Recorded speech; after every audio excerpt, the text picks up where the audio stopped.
Olá, tudo bem com você? Bom, aqui é o professor Cristiano, aqui é o professor Fábio, Química. Eu sou de Biologia e nós vamos trabalhar hoje a Bioquímica, beleza? Fabão? Vamos lá, galera. Estamos aqui aparecendo pela primeira vez e participando junto, viu? Os dois juntos, integrado, Química e Biologia. É na veia, tamo junto. Valeu, Beleza? galera. Seguinte, nós vamos começar falando um pouquinho sobre a bioquímica da água. Bioquímica da água. A molécula de água apresenta geometria angular, com ângulos entre as ligações em torno de 105 graus. O que você acha dessa alternativa? Você acha que essa alternativa está de boa, está certinha?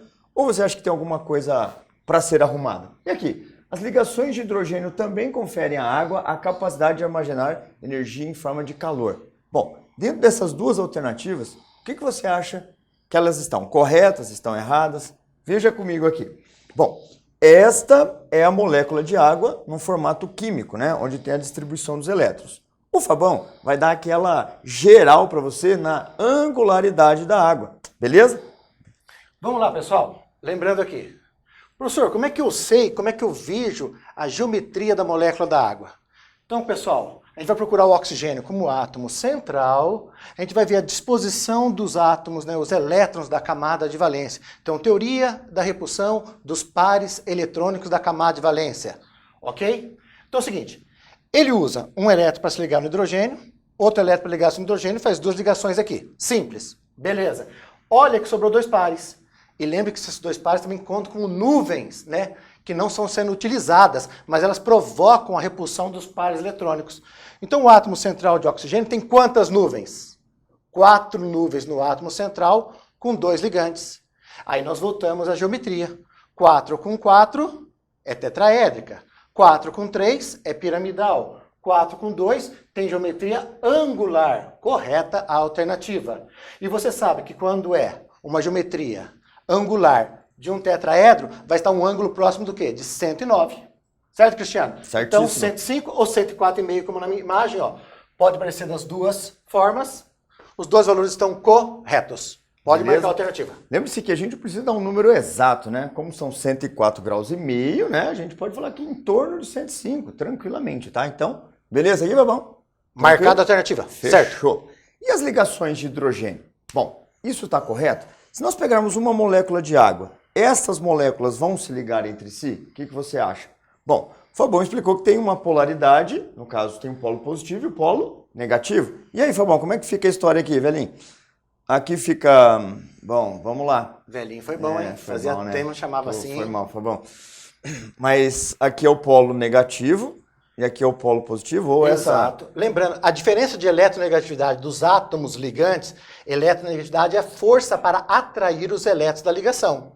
Então eu tenho o oxigênio como mais eletronegativo, sempre então como polo negativo, o hidrogênio da molécula menos eletronegativo é o polo positivo. Então, um detalhe interessante, a ligação entre o hidrogênio e o oxigênio na molécula é uma ligação covalente, então é uma ligação intramolecular, é dentro. Mas eu posso fazer ligações entre as moléculas. Aí entra o polo positivo de uma molécula e um polo negativo da outra. Então, uma força intermolecular, tá certo? Então, ligação de hidrogênio é uma coisa, ligação covalente é outra, tá certo? Um detalhe importante, a questão se prendeu nas forças intermoleculares, mas lembre-se lá da termoquímica, da termodinâmica, ok? Não tem o conteúdo de energia de ligação?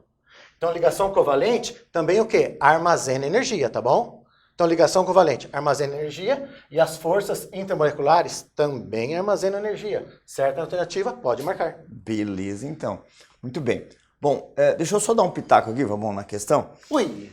Quando você tem as moléculas ligadas, existe a possibilidade de eu rompê-las, não é? Com certeza. Para romper ela tem que ter bastante ou pouca energia? Energia. Será? Tem que ter bastante. Bastante energia. Isso faz da água uma substância com alto calor específico, tá? Então, para eu romper essas ligações é difícil. Não é à toa que os seres vivos apresentam grande quantidade de água no organismo, né? Por exemplo, no nosso caso, nós temos cerca de 70, 75% de água. Perfeito. Depende da idade, né? Oh, Não.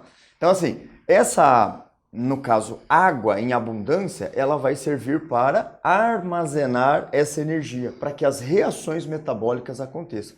Então, se porventura perguntar para você se nas ligações de hidrogênio armazenam energia, é como o Fábio falou, está perfeito, certíssima. Fechou? e já que puxou para o lado da química, a gente não pode esquecer de uma coisa. Conceitos, teoria. O que é esse calor específico? Vamos lembrar a definição? Calor específico é o seguinte, é a quantidade de energia ou de calor que você necessita para aumentar em 1 grau Celsius, especificamente de 14,5 para 15,5 graus Celsius, o quê? A temperatura de 1 grama da sua substância externalizada. Se eu estou falando do calor específico da água, então em relação a 1 grama de água. Guarde essa definição bonitinho, é importante, tá aí, faz parte do conteúdo. Beleza? Bom, dando continuidade à ideia das ligações químicas dentro de contextos biológicos, tá? Bom, aqui nós teremos agora, na continuação, era para ver, Fabão, aqui, né? Botar aí, onde que está a nossa estruturinha? Aqui, achamos. Aqui está. A ligação glicosídica, tá? Esse nome, glicosídica, já vai te remeter a um fato, a glicose, ok? Se é uma ligação glicosídica, nesse caso, a gente vai falar de carboidratos. Glicose é um dos carboidratos, tá bem? Bom, vou chamar a atenção aqui, Fabão, para o fato de que essas são glicoses. Perfeito. E essas glicoses, elas apresentam quimicamente falando, elas são moléculas... Elas têm umas estruturas diferenciadas, né? Estruturas diferenciadas. Onde na glicose, primeiramente, a gente tem que se concentrar aqui nesse ponto, tá? Nesse ponto, por quê? Porque nessa região é o que vai definir se a molécula é realmente uma glicose, tá? Então, se essa hidroxila estiver no carbono de número 4, que é esse carbono aqui, voltada para baixo, a gente fala, ó, isso é uma glicose, tá bem? Só que daí nós vamos para o carbono número 1. E quando você chega no carbono número 1, você analisa onde que a hidroxila está. Ela está no mesmo plano ou está oposta ao plano? Se ela estiver no lado inverso ao plano, a gente tem uma beta-glicose. Mas, em contrapartida, se elas estiverem no mesmo plano, a gente tem uma alfa-glicose. Então, são dois tipos de glicoses que a gente pode ter. A beta-glicose e a alfa-glicose, tá? Deixa eu pegar o gancho aqui da Com química. certeza. Você perguntou para mim. Na química, então, nós trabalhamos o seguinte, pessoal. O que o Cristiano comentou aquela hora são as formas isoméricas da molécula. Elas são isômeras entre si. Então, aqui eu tenho uma isomeria de posição. Lembra, pessoal? Olha só. Geometria trans, então a forma beta sempre vai ser um isômero trans, enquanto a forma cis, você pode combinar no carbono 1 e 2, no carbono 1 e 4, estão no mesmo plano. A forma alfa, então, é a forma cis da molécula propriamente dita. Um outro detalhe, que na química, ô Cristiano, a gente trabalha mais com as moléculas abertas. Então é o seguinte, ó, um outro detalhe. Apesar de no livro de química você ver mais cadeias abertas, na natureza predomina o quê? As cadeias Essas daqui. fechadas. Só que na química a gente trabalha com cadeias abertas para mostrar os grupos funcionais, as funções orgânicas e tudo mais. Tá certo? Então vale essa dica. Aí na biologia você vai lá e estuda sempre essas anéis, cadeia fechada, bonita e tudo mais. Aí você mostra lá, ó, porque a glicose é um aldeído, né? Exatamente, Ela uma aldose. uma aldose. E no caso da frutose, vai apresentar um grupo cetona. Cetona. Então, na química trabalha esses grupamentos. Aqui a gente já trabalha, né, nesse contexto fechado. Por quê? Porque o que interessa pra gente é como que eles se unem, tá? Nessa ligação, chamada ligação glicosídica, nós vamos começar então a formar os disacarídeos, tá bem? Bom, um disacarídeo significa que tem 2 monossacarídeos. Como assim, professor? Não entendi. Bom, se nós pegarmos uma glicose com outra glicose, a gente vai formar o quê? Uma maltose. Mas como que é feita essa maltose? Ora, é dado pela união, pela ligação entre as duas. E aí eu pergunto, como é que é o nome dessa ligação? Muito bem, é a ligação glicosídica. Só que daí tem alguns vestibulares, né, Fabão, Sim. que acabam pegando aqueles detalhezinhos. Mas essa é uma ligação glicosídica que pode ter um nome combinado. Alfa-1,4-glicosídica. Assim como aqui, alfa 1,2 glicosídica, beta 1,4 glicosídica. E aí, como é que faz? Bom, aí você tem que ver primeiramente a geometria da molécula, né? Por exemplo, isso aqui é uma glicose, essa aqui vai ser outra glicose, que estão se unindo, as duas alfa-glicoses, tá? Aqui já tem uma alfa-glicose com uma frutose, então a gente tem a alfa. E aqui a gente tem uma galactose, veja a diferença. A galactose do carbono 4 tem hidroxila para cima, então isso é uma galactose. Já a glicose vai apresentar essa hidroxila aqui embaixo. Então o que vai unir aqui? A beta-glicosídica, tá? É a ligação que se estabelece entre dois monossacarídeos, beleza? Bom, o que é importantíssimo aqui é que você primeiramente identifique quem são os disacarídeos e o que formam eles, né? Glicose com glicose, maltose. A sacarose é glicose com frutose. Essa glicose é uma glicose do tipo alfa, né? E aqui nós temos a galactose junto com uma alfa-glicose, tá? Que vai daí dar uma beta, porque essa ligação ela vai ficar na transversal. Ok. Beleza? Posso fazer uma interpretação química do processo aqui? Perfeitamente. Vamos puxar agora o gancho para a química aqui. O que tem de interessante aqui? O Cristiano chamou a atenção para os anéis de 6. Mas se você perceber, eu tenho um anel aqui, ó, parecendo um pentágono, um anel de 5. E daí? Opa, como é que é o nome dessas crianças, hein? Vamos lembrar? É o que eu falo para os alunos, ó. O anel de 6 é o Paulo Sérgio. E o anel de 5 é o meu nome completo. Olha que coisa linda. Fábio César. Não é Fábio Cristiano, viu? A gente só é amigo aqui na aula. Fora disso, a gente não é amigo, tá certo? Então, Fábio César. Então é o seguinte. O anel com 5 átomos, ó, essa estrutura aqui, ó, é chamado de furano. E o anel de 6 átomos, que você está vendo aqui nas outras estruturas, que é o Paulo Sérgio, é chamado de purano. Então o purano tem 6 átomos, o furano tem 5 átomos, tá certo? Puxando para os nomes químicos aqui das estruturas das cadeias fechadas. Beleza. Joia. Mas aí vem aqui outro contexto químico, né? E, professor, mas essa ligação glicosídica, né, no caso, ela vai ter uma formação, né? Ela vai ligar quem com quem? Bom, aí vem a ideia da numeração dos carbonos, que é onde a gente tem que tomar um certo cuidado. E qual é o grupo formado aqui? O Fábio vai abordar isso aí, mas já vai pensando nessa pergunta. Que grupo que aqui está formando? O grupo orgânico aqui formado, tá? Muito bem, então se a gente pegar uma galactose com uma glicose, né? Aqui, no caso, a glucose, vamos formar a lactose, que era aquele último que a gente tinha visto, né? Então é a alfa-glicose, essa é a alfa-glicose, e a beta-galactose, tá bem? E aí, Fabão, como é que é o nome dessa estrutura? Vamos ver se o pessoal lá acertou. Opa, vamos lá. Aliás, essa questão de nomes aqui, os alunos perguntam pra gente, né? Ah, eu tô lendo lá no lugar, parece nomes alternativos. Glicose, Por que tá escrito glucose e não glicose? Gente, é simples. Glucose é glicose em inglês. O cara colocou o termo aqui em inglês, tá? Então, às vezes, pode aparecer o termo alternativo da glicose, que é o termo antigo, chamado dextrose. Dextrose. A frutose, antigamente, era chamada de levulose. Imagina. Imagina, a gente estudava cada nome. Então, às vezes, parece esses nomes pré-históricos aí, arcaicos, tá? Então, não assustem, não. Faz parte do processo. Galera, um detalhezinho. O Cristiano falou, opa, glicose cadeia aberta é um aldeído.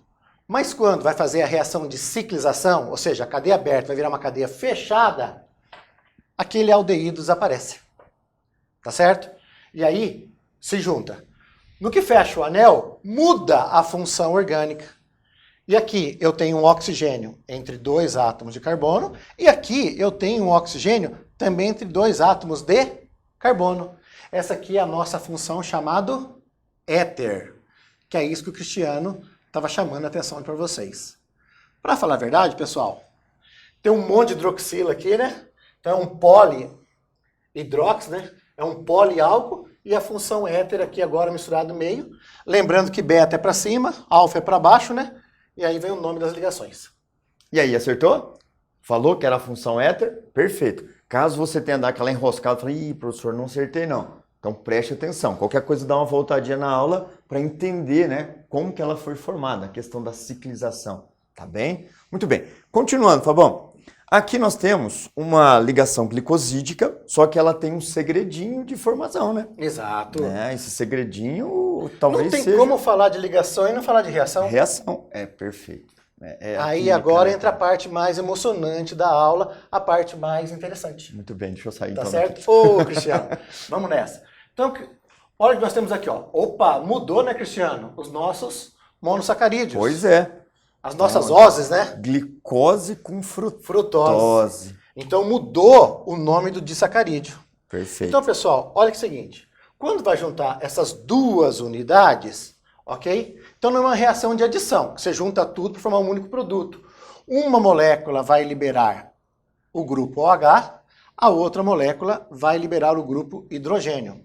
Opa, professor, então sai uma reação que elimina a água, que perde água. Ótimo. Então você pode chamar essa reação de desidratação?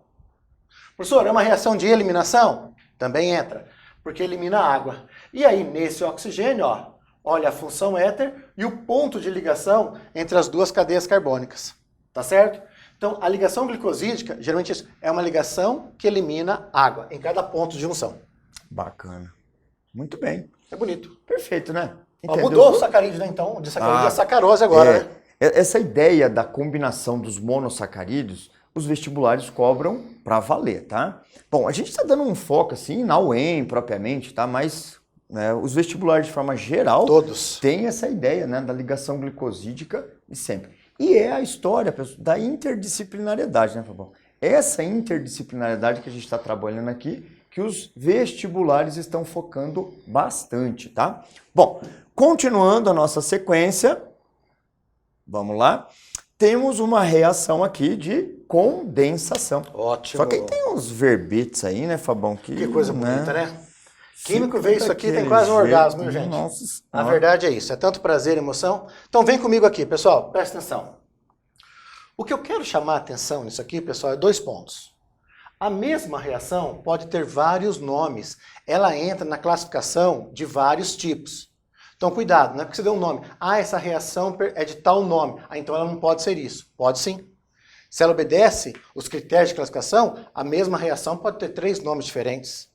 Tá certo? E outro ponto importante é que se a reação da esquerda para a direita, que é a minha reação direta, tem uma classificação, a reação inversa da direita para a esquerda é outra. Então, se você já sabe uma reação, automaticamente você já sabe a outra. Porque é o processo inverso. Você faz de trás para frente. Então, voltando aqui. Eu tenho 2 monossacarídeos, ok? Vou fazer a condensação dele. Pessoal, chama-se condensação quando eu pego 2 moléculas, eu as junto, faço a união delas e formo um produto maior. Mas, além desse produto maior, tem um outro resíduo. O resíduo aqui é a água. Se não tivesse água, seria reação de adição. 2 reagentes formam um único produto. Agora, se eu tenho 2 reagentes formando um produto maior e a formação ou a liberação de outro resíduo, essa reação chama condensação. E o contrário da condensação, que vai formar a ligação glicosídica, olha só, a quebra da ligação glicosídica. Quem está quebrando essa ligação? A água. Quebra pela água. Hidrólise. Então, reação direta, condensação. Reação inversa, a quebra, hidrólise. Beleza? Você sabe as duas. Muito bem. Bom, né, nesse contexto aqui, né, Fabão, dá para a gente introduzir a ideia das enzimas, tá? Opa. Então a gente falar um pouquinho das enzimas dentro desse contexto, tá bem? Bom, vamos lá. Se for uma sacarose, a enzima digestiva que precisa estar agindo é sacarase. Se for a maltose, a maltase. E se for a lactase, tá? Então, é uma reação de hidrólise, Certo. porém, há um catalisador no meio da coisa, para que essa reação aconteça de forma mais rápida, Exato. gastando menos energia. Que é isso que viabiliza a vida, né, Fabão? Isso. É acelerar as reações. Por isso que as enzimas são propriamente reações de metabolismo. Metabolismo quer dizer que está vivo, né? O organismo está vivo. Então, para acontecer isso, dentro de um organismo necessário as enzimas, tá? Para que isso aconteça mais rápido. Talvez aconteceria sem a enzima. A reação acontece, só que de maneira mais Lenta. mais demorada. Aí você me deu um gancho. Falei em catalisador, eu tenho que chamar a atenção de você para o mecanismo. Como que o catalisador, o que ele faz que acelera a reação? Você se lembra? 1, 2, 3. O mecanismo de ação do catalisador é o quê? Ele diminui a energia de ativação da molécula. Lembra disso? Então esse é o método de atuação do nosso catalisador. E na química eu me preocupo com os catalisadores metálicos, catalisadores químicos, mas não tem como falar na biologia sem falar dos catalisadores biológicos. E aí entra biologia, entra enzimas, entra proteínas, né? Entra lá a função que desnaturação proteica e toda aquela história de vocês lá, né? Tem aquela história lá de toda enzima é uma proteína, e isso está errado, né? Que a gente sabe que tem enzima de RNA. Olha só, o químico RNA, não sabia disso. Chamado de ribosima. Então, toda enzima é uma proteína, acaba ferrando a questão. Geralmente é. Né? Geralmente, né? 99% das enzimas são proteicas, né? Mas não pode falar todas. Toda regra tem exceção? Existe a enzima, bem isso, né? Bom, gente, então nós abordamos o seguinte, nós abordamos a água com a sua ligação de hidrogênio e nós abordamos a ideia dos disacarídeos, no caso os glicídios como um todo, né? Falando. Sim, carboidratos. Os glicídios, que é onde a ligação glicosídica ela se estabelece, beleza? Então essa abordagem final aí que a gente estava, né, buscando para falar para vocês. Perfeito. Beleza? Valeu, até Um uma abraço, próxima. boa sorte, galera.